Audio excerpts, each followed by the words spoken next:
Hi, my name is Gibson, and I'm the creator of the Personal Development School.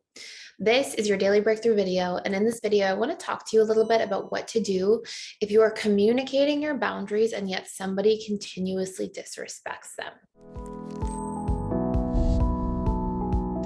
So, the way I want to sort of position this is it's so valuable to know our boundaries and to communicate them. And there's different approaches we can take when communicating them. And sometimes I would see clients come into my office and they would have a dialogue with me and say, somebody's disrespecting my boundaries. But then I would ask them how they communicated them and realized, like, oh, they're not communicating them very effectively. And so they're not being received well as a boundary by somebody else. But then there's a second sort of tier to this, which is sometimes we are communicating really effectively and the boundary still isn't landing or working. And so we're going to talk about what to do in that situation as well. So in that first sort of tier, it's like we have to fine tune our communication. Are you communicating your boundary clearly? And are you communicating your boundary with language that is closed and non-negotiable? So for example, if I say, hey, don't do that, right? If I say something open-ended, somebody does something like, hey, don't do that. And I don't really communicate what or why it bothers me. And I don't use language that says, hey, that's not okay to do at any point in time. Like I don't use closed language. Somebody might just be like, oh, you're having a bad moment or a bad day, or, oh, you're just being funny. Like, so it's really important that we check in with our own communication first, because it's obviously a really clear point of control. So let's say, for example, that you're setting a boundary with a sibling and you are trying to tell the sibling that you don't like when they speak to you a certain way. Maybe they get reactive or frustrated and they kind of like speak to you in a tone or a manner that feels not good for you. You would start by making sure that you're clear about your boundaries. So you might say something like, hey, I know you probably don't mean anything by it, but when you use that tone or that language, it really doesn't feel good for me, and that's not acceptable any longer. So do you see in there, like you're getting really specific, or like that tone, that language, or whatever it is for you, right? In the imaginary theoretical situation, you're very clear and specific. So there's no room for you to be like, hey, sometimes you talk to me on the phone and you're grumpy, I don't like it, right? Then somebody just feels like, oh, it's an attack, right? Or you're just making a comment about my mood or saying I can't be grumpy. There's really no room to misperceive by being clear and specific about the very specific situation and what specifically they're doing, the tone or the language, right? And then you're following up by saying, it's not acceptable. You can't speak to me like that any longer. I appreciate you respecting that boundary, right? Whatever form you want to say it in. Now, a trick here is you want to be very strong in your language, but not very strong in your tone. It's almost like they're tempering each other. So I may say, hey, it's completely unacceptable to speak with me that way. I hope you can please respect that going forward. And if I say it very clearly, my language is so close, but my tone isn't rude, right? I'm not going, it's completely unacceptable to speak to me that way, and I will not tolerate it any longer.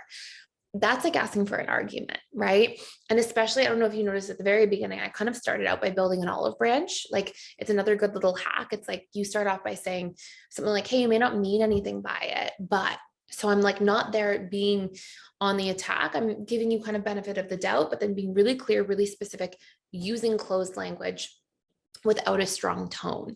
And that's kind of one of the keys and tricks to assertiveness. If it's something you struggle with, is we don't have to go, I notice for fearful avoidance, they kind of are either like very passive or very aggressive.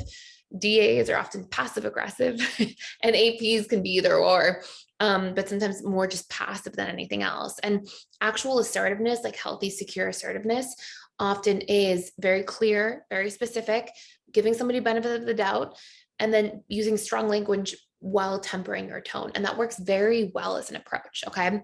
So check in with those key points first. Now, on the second part, what to do if somebody's just not respecting your boundaries, right? What to do if somebody's like, you are doing the best you can in communication. You're clear, you're specific, you're doing all the things right. And you've tried once, it didn't work. Okay. Then you tried again, still didn't work. What do we do in this situation when we're not seeing results from this type of transition in our speech back and forth with somebody else? By the way, if you want to do a deep dive into boundaries and communication, I've got 2 great courses you can check out for free for 7 days. One is all about boundaries and really learning how to set them and reprogramming your fears around having them and setting them so they feel more natural and comfortable. It's very, very useful. And the other one is called conflict resolution. And it's all about how to properly resolve conflict in relationships, what to do, how to speak through things. And that's one of the most important things we can do in our relationships is learn how to resolve conflict if we want to make them work.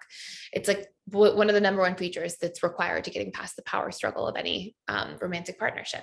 So anyways, you can check those out for free using the link below for 7 days. So what do we do? Somebody keeps disrespecting our boundaries.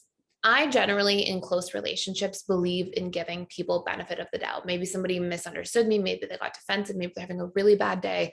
One time, okay. Second time, okay.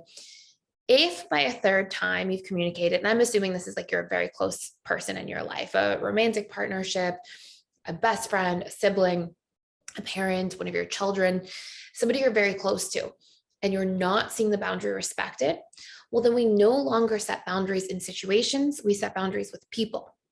So we go from setting the boundary in the context of a situation, going back to that example in the imaginary example of like, oh, this your sibling who's speaking with a negative tone, or who's taking their anger out on you, whatever it is.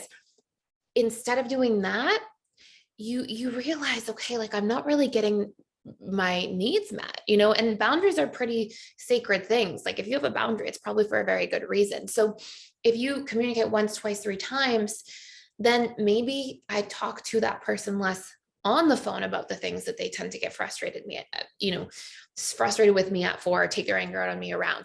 Like it goes from you're no longer setting the boundary about the situation. You actually reestablish new boundaries with that person in your life.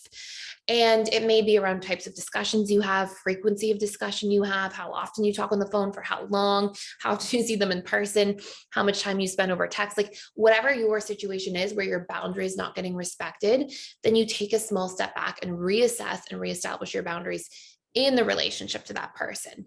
And you can change that again if the person changes their, the way they're showing up around something, but we have to show consequences for actions, not threats, not consequences from punishment, but consequences out of self-respect, like realizing, hey, that something's not working for me here.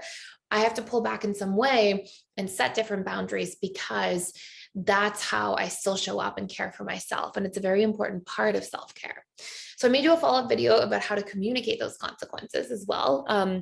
I got asked about this on a webinar recently inside the school. If you use that link below too, you get access to 4 live webinars with me every single week. I do them with our community. You can ask me your questions, all that kind of stuff. It's lots of fun. And daily community events like sharing circles, deep conversation questions with other community members who are also in there to like create loving, healthy relationships, all kinds of cool stuff. So anyways, you can check it out all for free for 7 days using the link below. This is it for today. I hope this was helpful for you. Thank you so much for watching, and please like, share, and subscribe if you haven't already, and I will see you in the next video.